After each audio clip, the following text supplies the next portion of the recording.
Hello and welcome to this week's edition of Business Time. It is a magazine program where we bring you major business and economic news stories making headlines in the country, and my name is Kumwembe.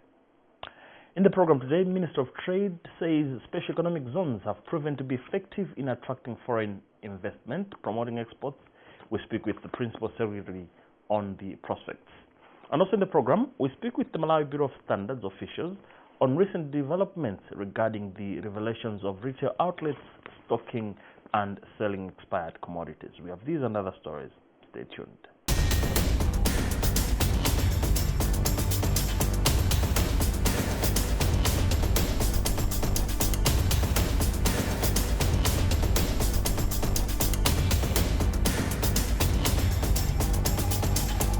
Hello and welcome. This is Business Time, and we start with our main story. Malawi is establishing special economic zones, an initiative rated by experts as a catalyst for economic development. A special economic zone is an area within a country that is subjected to different economic regulations from the rest of the country. These often include tax and customs duties, incentives, streamlined regulatory requirements, a one-stop shop for license and permits, and other policies. Parliament recently passed into law the bill establishing the special economic zones across the country, a move that experts say will attract foreign direct investment by providing incentives to investors. Now, Minister of Trade has since said special economic zones have proven to be effective in attracting the foreign direct investment, promoting exports, and creating jobs in the country. Secretary for Trade and Industry, Christina Zakeyu, was speaking in Lilongwe during the validation of special economic zones regulations. We have the whole story in this report. Speaking in Lilongwe on Tuesday, Secretary for Trade Christina Zakeyu said developing regulations for special economic zones is crucial for attracting investment and promoting economic growth by outlining specific investment incentives offered to businesses operating within the special economic zones, such as tax exemptions, subsidies, and streamlined regulations. As you are aware, at the national level, we've come up with a decision to front-load industrialization at the national level.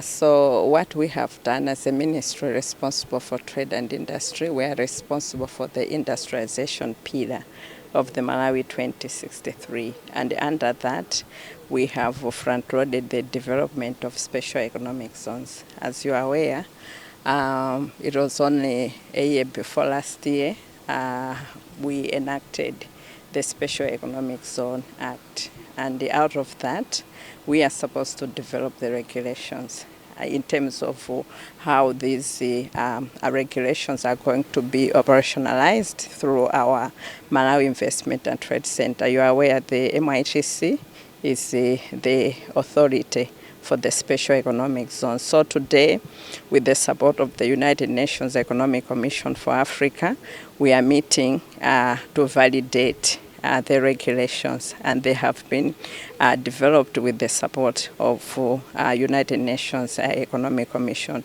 for Africa, as well as our UNDP office here in Malawi. So it's more or less like a guiding tool, both for the investors as well as for the developers. You are aware Malawi is developing 4 sites for the special economic zones.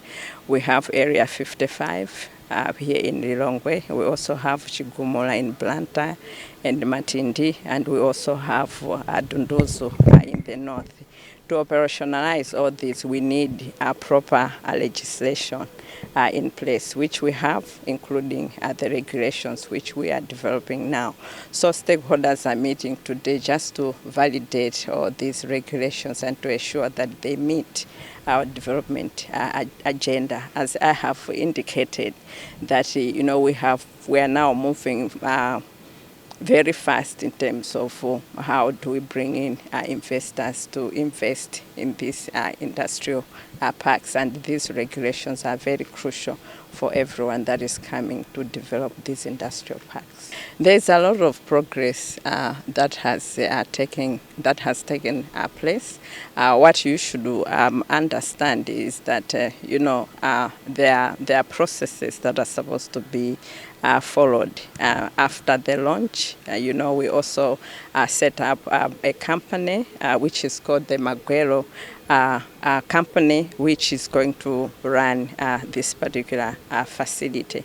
And on top of that, we've also had to sign some development agreements, and we are also supposed to sign a shareholders agreement. So you can actually see that, and in terms of the utilities, because as government, we are supposed to develop all the necessary utilities at that particular place. You're looking at ESCOM, bringing in of the necessary water at the site. All these things, they're in process, and very soon you should be in a position to see construction taking place at that particular space.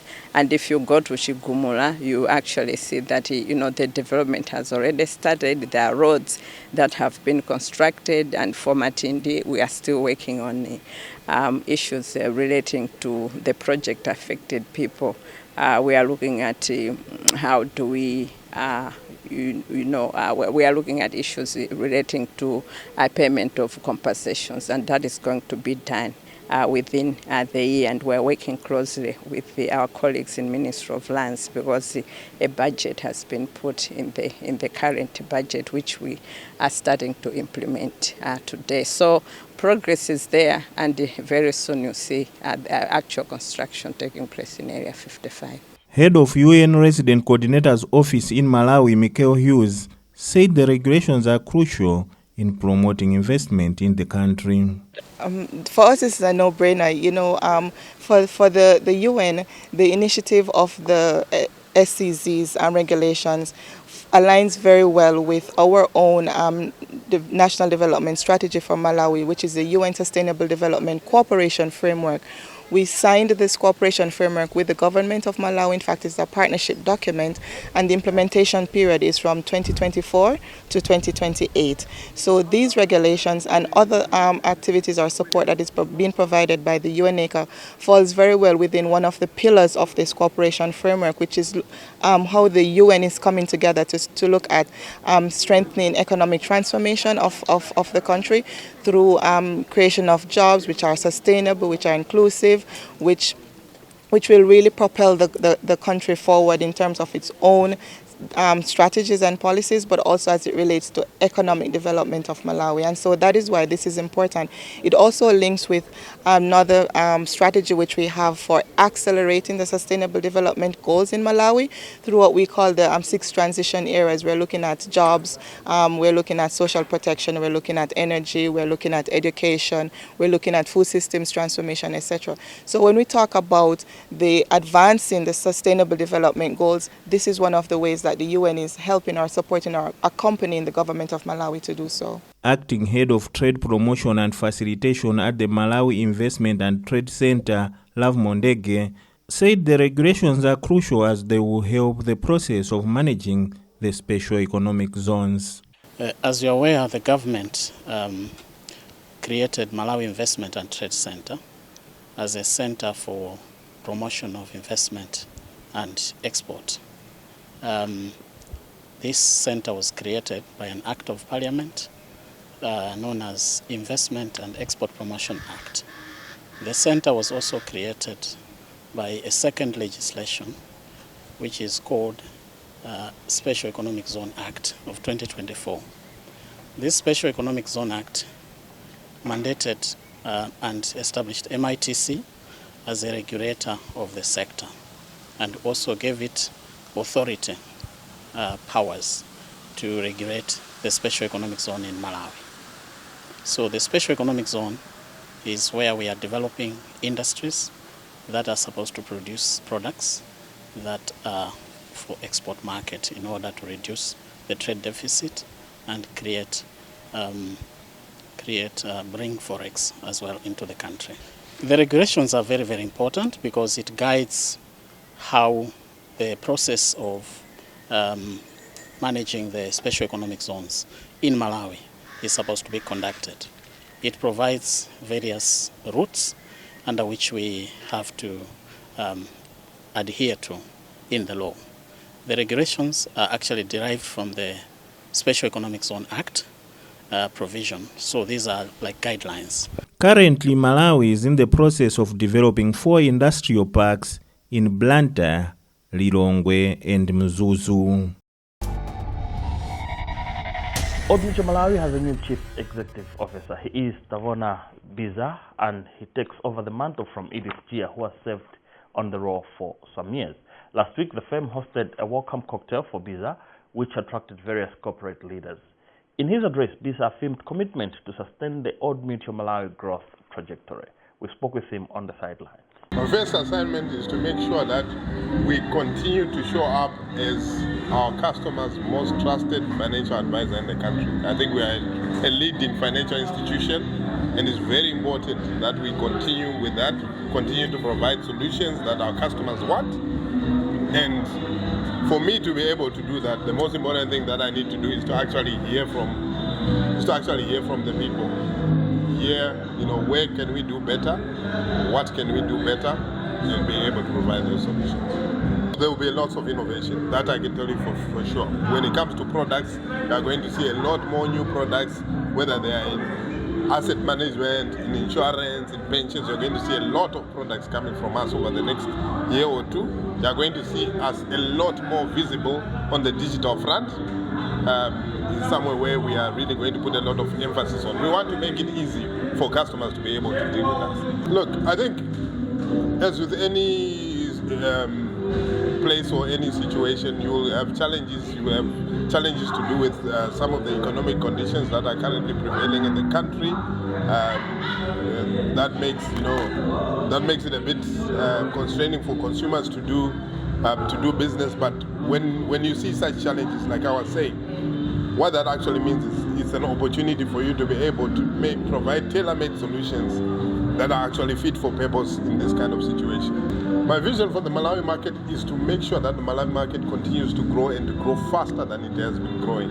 In terms of, when you look at financial services is an enabler for the growth of businesses. When you look at what we've been doing as Old Mutual, we've been investing a lot in things that help the country to grow. Infrastructure, in terms of agriculture, in terms of sustainable energy, and so on. So we believe that we can help in our own way in making sure that Malawi actually continues to grow, and at the same time we are providing good value for our customers. Moving on with the program. Recent revelations about some shops stocking expired products have raised concerns about consumer safety and regulatory oversight. In recent weeks, Minister of Trade Viability and officials from the Malawi Bureau of Standards have been inspecting retail outlets, where some were eventually closed and others issued with stern warnings. Benedetta Chiwandamia caught up with Malawi Bureau of Standards Director of Quality Assurance, Gloria Melega, on the initiative. They conduct some research depending on the ingredients in the product that they're manufacturing. They're able to know when the product is supposed to expire. And they know that after this period, after this date, the product will not carry all the quality characteristics that it had. So that's how they determine the expiry dates. It's the responsibility of the manufacturer himself. As MBS, we are there to verify. Verification, what it means that what the manufacturer has declared, we verify the quality of the products as being declared. Now, if there's an issue, maybe we have got a tip, there's an expired product somewhere. Sometimes we do verification through testing to see that if the quality of that product is still as supposed to perform. Otherwise, in terms of MPS on the determination of the expiry dates, we don't have a hand. It's the manufacturer and the research that was done by them, and also depending on the ingredients they have put in their products. It's difficult to assess if the expiry date is real, because what we do is we assess a product based on what has been declared by the manufacturer himself. So to us as Malawi Bureau of Standards, we have got a standard. And when we are verifying the quality of the product, we base on the standard that we have. Also, not that Malawi Bureau of Standards has got a standard, but Malawi has got national standards. So we check the quality of the products based on the national standards that we have. So if the product is complying, then it's fine if it is within the expiry dates.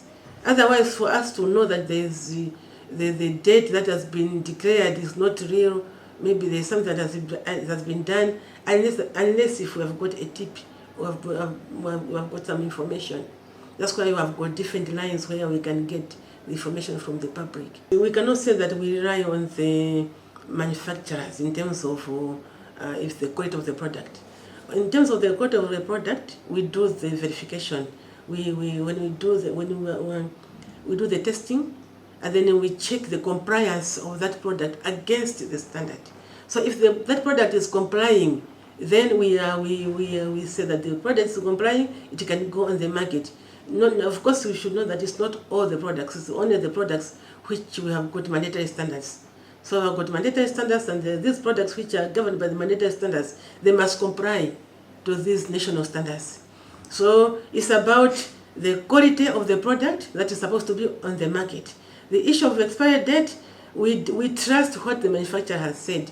So expiry date is not the only parameter that informs us about the quality of the products. It's just one of the parameters.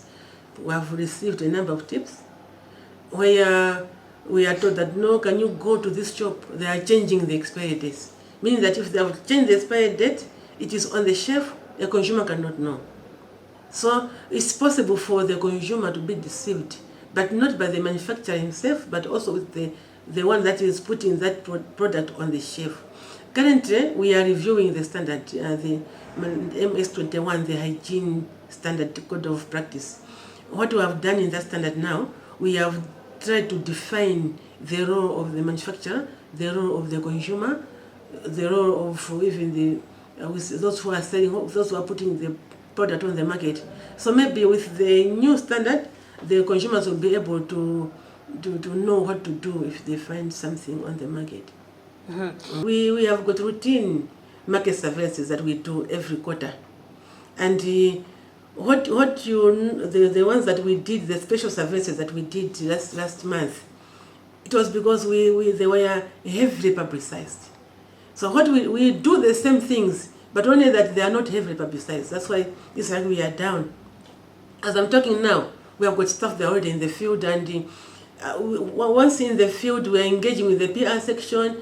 The press releases are being produced in the news, but not the way it was done that time. That was so intensive. Media followed us everywhere. It was not that the way. It's not the way that we are doing. That was just a special one because we had media. But we do the same work every quarter. Again, we have got spot surveillances where these are done almost every week. We have got a tip, we go, we do the work, and then where we have found that there's something, and unscrupulous trader, we fine them, but maybe we don't heavily publicize as we did the surveillance program that we had last 2 months. But we are not like you are going down and then coming up. We have got scheduled surveillances every quarter. Every quarter we have got routes, we cover Chitipa to Nsanje. Now, in other business news, Pinnacle Financial Services Chief Executive Officer Douglas Kumwembe has highlighted the need for financial institutions to enhance their outreach and improve access to financial services for the populace. Kumwembe made the remarks in Blantyre during the company's 5th anniversary, an event which was held in Blantyre. Kumwembe also expressed concern over the current state of financial accessibility for small and medium enterprises, describing it as not satisfying. We thought this would be a wonderful time to take a pause and be thankful to the people that have helped us, and then also to celebrate the milestones we've achieved. Poorly. I think that there is a lot that needs to be done, and I think in my speech I also did say that there is some achievements we've made, but we really are scratching the surface. There is so much, a lot of people, institutions can do to make sure that we provide our SMEs with the requisite support for them to have finance and then to use it wisely and then to have impact in the market. So there is a lot of work to be done, yeah. I don't consider them failures at all. I consider them opportunities. I think every single economy, if you study history, you'll see that they had gaps, and they worked on those gaps. They worked hard on those gaps to tremendously transform their societies. And I think that's how I would like to look at it and how I would like to approach the issue. I think one of the things I would like to see is that people must say that SMEs and low-income individuals in Malawi are adequately served. That, I think, would be a bigger thing. It's not something that Pinnacle must sell alone. There is a lot of collaborative effort that is required, but we would like to see Pinnacle successful, absolutely. But if we can transform our societies and our community and see that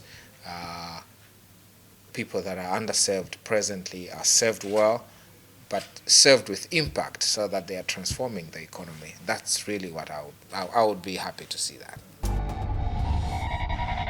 Well, with that story, we've also come to the end of today's edition of the program Business Time, a magazine program in which we bring you major business and economic news stories making headlines in the country. On behalf of the entire production team, my name is William Kumwembe. Thank you for watching, but always remember, if it doesn't make money, then it doesn't make sense. Stay safe and goodbye for now.